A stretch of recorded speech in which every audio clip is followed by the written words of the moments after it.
Manever I say ma PENDREAM TV. PENDREAM TV there, o see them yopo.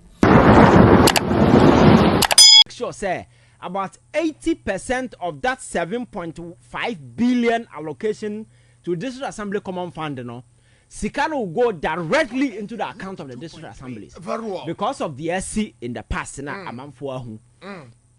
and with this uncapping thing, Alaska ya kapia Sikani kupie Jubilee House and a bank. That's right. And so here, my capi or money now, so na car minimum. Mechanical road fund. A car road fund at the 5.7 billion. NHIS. Good. And sir, ade we ya sia capi no nti sika na ese ebam no kra no ye de gu baabi e man ho. And this is no kase road fund has been uncapped. As sika bia ye yama kase eba road fund no directly no. Ebam ababa ye adwuma ese eye. And ebama Ghana for atomo. And then with this establishment of this women bank na or kind of 51.3 million no. I think there is also one promise Abaya can promise yes, it's debatable as to whether it's necessary for us to establish a bank or not. But because of making that promises, it is very important you deliver on that particular promise. That's right. And with this allocation, how committed the president is in making sure, say, or making that avenue for women. You serve society. That's right. And I think that with that particular thing, na go through all the standardized processing as for them making sure that can cover baby na that bank will be sustainable. Na be improve the economy. Why will anybody kick against it? I think that it will be positive.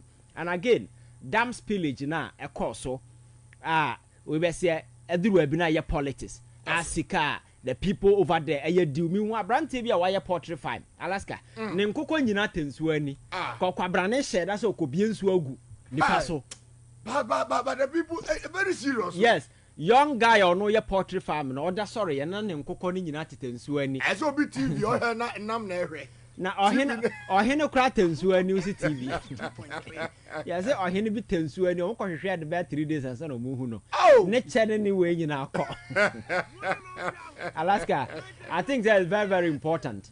Sir, we have to find a way to compensate these people and make sure, sir, we return them to post-disaster, a pre-disaster state, Because they deserve some level of compensation as a form. And I buy allocated 242 million. No, I think, sir, you're fair in the disbursement. Now you're hunipa indeed. I think that those things, you should be able to take care of the people. And again, I know that they see this style that way. That's right. A specific amount of money has also been. You see, at the end of President Mahama, I saw how concerned and how close he wants to get to the people. That's right. In the past, near to Ghana for President Mfana na campus will go close to even look at what is happening. Because yet your mind. Nipa timiwu, disaster timisima nipa wu. The president in the first place will not even go there. That's right. He will not even talk about it. And he will not even make specific allocations. So I know the day, I question your Grofobia president or not to the baby in a citizen, so baby. But when you begin to do these things, on the 6th Independence Day, Namu Jubilee House. Okay. I attended the program. You see, the program was so brief because the president immediately after Weno was going to Volta region to go and see the victims. That is what presidency and leadership is about. Immediately after me Bafie, I met Ibrahim Mahama. Not a man or so those driver no, it's not true. Alaska, you see, I think that the propaganda is getting nasty. Okay. I can say on authority, say I was in a car and we met Ibrahim at airport way. Okay. He stopped for 1 minute and spoke to us. He spoke to us for 1 minute. No catch it and say he's going to Volta region. So Ibrahim and President Mahama, they didn't even move together. You see? And to create impressions on a driver from Accra to Volta region is not true. Mr. Ibrahim and President Mahama didn't go together. I met him at the your friends airport, so in a traffic. That's right. He spoke to us for almost 1 minute. Now all what they are going to do there. So they didn't go together. So how come he drove him? Wow. Ebia omoko duru ho no na within the town na eno na nya major drive bia, but here no Ibrahim Mahama went alone in his black saying Benz Mercedes. Emu no tena e de call he drove alone all the way to the place. Or them Mahama crowd didn't go together. So how come on not drive on? So I think some of this nasty silly propaganda, no, sometimes you just have to eschew it and look at the real issues in that for them. Right. Yeah, so Alaska things with this allocation to the people there, no, it's also very important. And I think one thing you should continue on say, when disaster it will be Ghana niwa maniemua, the president should be available. Be there for the people. Sometimes it's not about Sika, so it's being present and be endearing yourself to the people. Say, I'm your leader. I share your pain. I'm here with you. And that is what leadership is about. No leader or not to be your friends saying, boy, you American friends, George Floyd. That's right. Oh, are not quite a Ben or Ghana. You couldn't power Techima and Botechima need to. Even Twitter crowd to go and write something. No, Ogu, Independence Square, Nasi, Jubilee House, Ogu. Now I had the economy or be a sub with me a Subaru reflection. Over who said, why in the last 8 years? Because some of these things you could have done it. Some of this major decision you could have done it. But he didn't care. And he didn't get good people around him to advise him to come down from his high horses and so forth. So Alaska, things are so far so good. Let's look at the way things will go. And in the next 1 year, no, if we come back to review what government has done now, we'll be able to, at this early stage, you see, you can't make it a business. Say, every step will be obeyed. I know why, because we have some of the near my cost of social media, and I say 2-9, I criticize you. 2-9, I criticize you. That's right. But there's a new government has taken over. At least certain space to do or call wronger. Nobody is saying say don't talk. Because Ghana ni idea. Everybody has a right to comment. But any chin say I don't know wrong cry. You want to just it doesn't. I thought that you lose credibility and people will not take you serious. Right. I'm saying 4:45 p.m. It's still live on the radio. Mamin can come a message kakra na fe membra. Dr. Delasi Edward Fitefle our South Tongue do the buy. Was that last come down say wo and a wama sebi menya appetite say a metie radio. In fact ene wama meni aje na ene wama mehu say me Ghana ni na fempo no ene ehu say John Dramani mama edi onuado have van esamba rural areas yada na se po say no mehu say nipa aba wo man Ghana oba bebu Ghana na first ni de na de ehun de na enye nipa o say yenda Ghana fo nyina say omo mutumi bo modin epamo sa aboaboni we efi yenso ana odi yenso Dr. Delasi dia ode aba eno no na mamimfa we so say your friend Andy ode we fi Croatia say o say MPP omo ye scam o say ene former finance minister Amin Adam ka kire say omo implement eye betting tax omanji tax bia no trust enkrofo we amanfo di better tax na no moti omo na ekwa na ma no na ekwa ne papa ho o say me say amanfo now they speak into the amanfo di better without withholding tax na no motete no say sika na ekwa na ma me ho na ekwa ne papa ho that's so some of this nonsense I think they should just cut it mama yentie we bi say enokure that I am proposing to implement in 2025 will give us the fiscal space to eliminate some taxes such as the proposed VAT on electricity if they are still on the books, the emissions tax and the betting tax without compromising.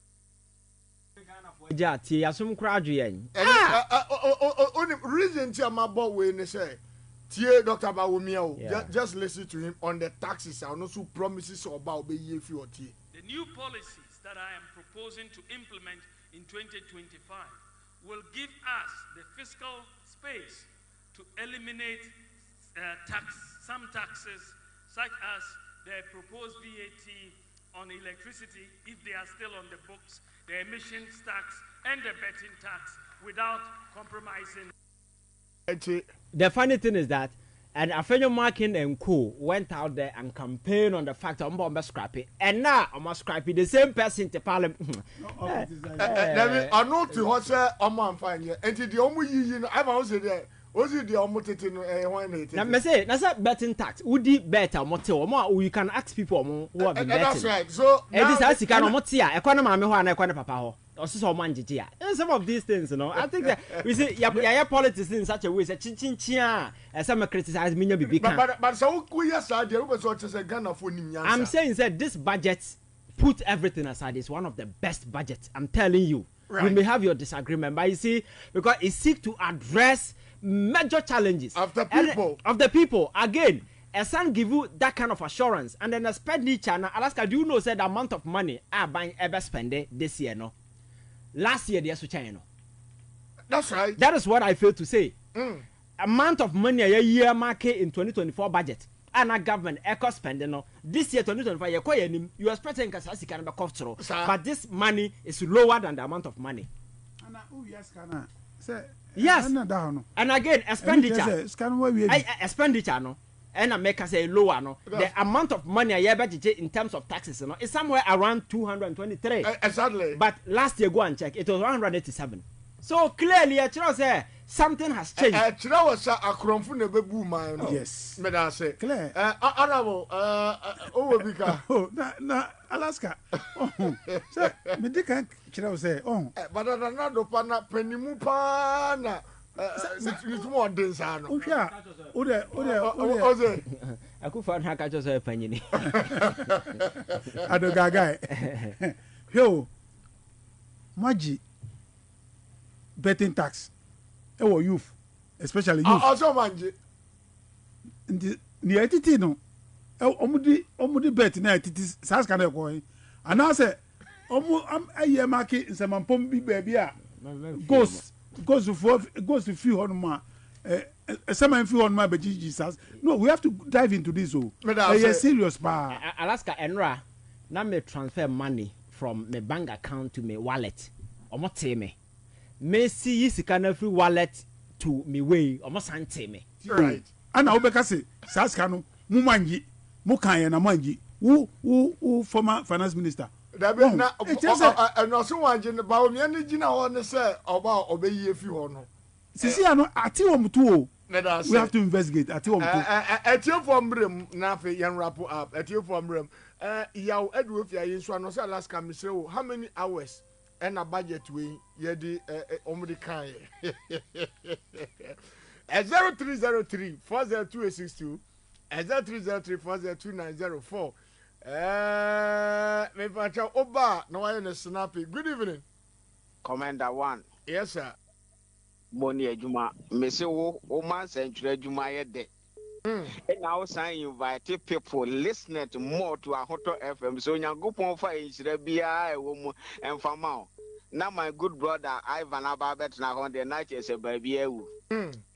Only wa panelists ni nyina Nyangopon inchire won kakasa pa hwe. Abanya atwam ne one of the most useless government na Ghana yenya. Enu ti wahu Onyansani His Excellency John Dramani Mahamani Finance Minister. Me pacho mami bisa question we. Onimonyamfo ato force in UK na wako try na America na no wo. So America dia enuti na adwi mu dosa no onim economy ni ye enti Nyagopo hira no ye da na se ye mpe Britain ni so oba be ye finance minister mama yo ye pe America ni omu no mu sem ye mmere no magu niemam dia magana fo so na bo ato force Nyagopo hira why. Right, let us say Eric Mensa bisa say news be at the my first year tertiary student me bacho you yama musika say empanye no free. Good evening. Jum radio no amfama me. Moses kaswa nyanya no. Moses yanko. Alaska de do we sometimes we every people kasa dey me zero. Are say nipa nyansa na omu wa na say I don't know. Say, I mean, a former finance minister say, also one general. I don't know one general. I saw man betting tax. Ah, bah. May I say, okay, Mammy, good evening. Good evening, Alaska. I told you, baby, I can say the one make us a friend and say. The one, young Alaska, and then many anxious and die a woman. Hey! Huh? Alaska, this year, may worry tray. So for pa. Oh, Alaska, true. ebi ame me ware one ma ware two ama me nkwala na mo Alaska na former finance minister Osiden As if betting tax or manje. in fact enye bibi anka me use the word useless ama papa no when him say nra makwala ba ho 83,000 bet wo mutini 300 Ghana inti no patch so he for na implement is away no Alaska makuma me da ye fancy me da Men so better say Reverend Josiah say Alaska ya da say no apofo say Ivan to tell radio no so na ba bi egu na o say MPP for muhuom bio ekofo no eye nipa bone for Reverend Josiah Edward Figbechiri. Good evening. Alaska the Don. Yes sir. The man of the movement. My man. Yes I. Alaska the Don Yankupon Sirao Papa ne tia ne bra mame Avine. Yeah, fantastic vibe.